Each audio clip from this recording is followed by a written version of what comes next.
Peter was born. 4th of January 1946. He was a tiny baby, just £5, but he was perfect and healthy in every way, and he just made me so happy. Secretly I'd hoped for a girl, but when I saw how proud John was to have a son was the best gift life could have given me. A young laddie to take out and play football with, wrestle with, take drinking when he turned into a man. That day, the day I brought Kathleen and Peter home from the hospital, I had to be the proudest man in the world. All kids are different. Peter was my eldest, and as a young child, he was different, yeah. Not that we noticed for a while. It wasn't until he was about 3, really. He wouldn't chatter away to us like most kids his age. In fact, he barely said a word to us. I tried, you know, to take him to groups and things, mix with other kids. But I had another young child and one more on the way, and I guess I could have done more, yeah. But Peter was Peter. He was just quiet. Quiet wasn't a criminal offence. And I just began to accept Peter for the sensitive child that he was and always would be. I knew Peter weren't really right from about age 2. He didn't seem to want to engage in anything at all. He'd rather just sit there in the corner and watch us. As he grew older, his brothers and sisters would be dashing here and there. But not Peter. Even at school, he had no mates. I said to Kathleen, I said, this lad is not right. It's not normal to be this quiet. But she just ignored me and protected him. I guess that's what mothers do. I even tried going up to the school to collect him. Tried to show him I cared, man to man. That never worked either. Girls? No interest in girls. I think John was scared he was going to turn out to be a, but no interest in anyone really. He was bullied at school, tormented for being different. You shouldn't compare your kids, but I'd got 6 now, and Peter just wasn't the same. The others were out playing, dating, getting in trouble, but not Peter. And then one day, when Peter was what? About 14, he took up bodybuilding. And he got really big and strong, and I couldn't even beat him in an arm wrestling match. He started learning to play sports and I fought for the first time. How wrong I'd been. I should have listened to his mother. But at last, I was proud of Peter. Just like the day I brought him home from Bradford Hospital. He was still a quiet lad, but he was strong and, yeah, I was happy. He left school with no clear focus. Changing jobs regularly. Got a job at the mill, did an engineering apprenticeship. Quit that to become a labourer. Grave digger at Bingley Cemetery. He did that for quite some time. All of this before he got his HGV licence and was the most reliable truck driver in north of Sheffield.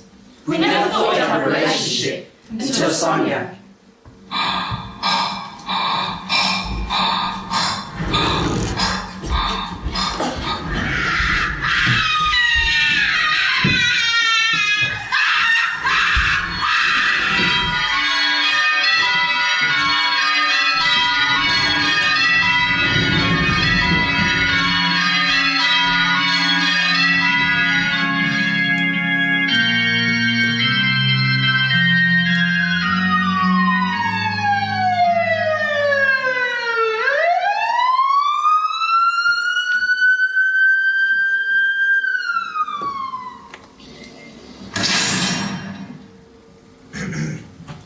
Sunday, January the 4th, 10:55 a.m.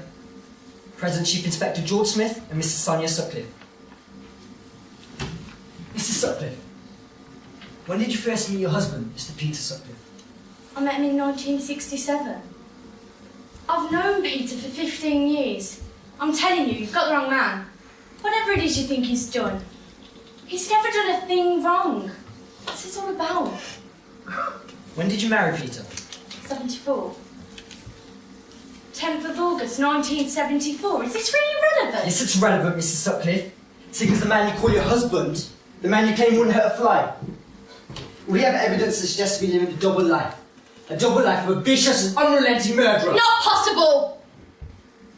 Peter's the most kind and quiet-natured man you could meet. I should know. I've lived with him for 7 years.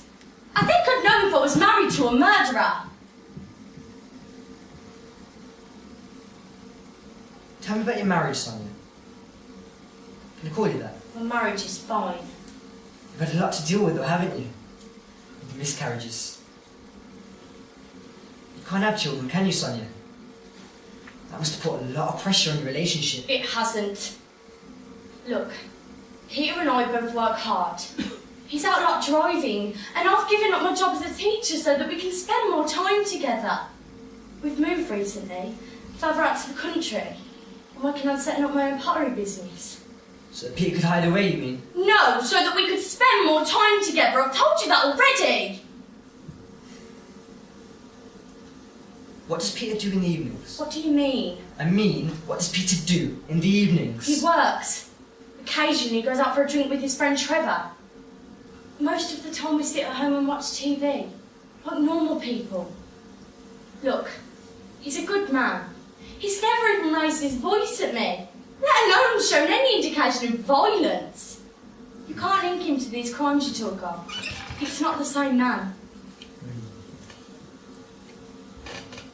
November the 5th last year. Peter arrived home at what time? How am I supposed to remember that? Start remembering, Sonia. That night there was a vicious attack on Teresa Sykes, and I need to know what time your husband came home.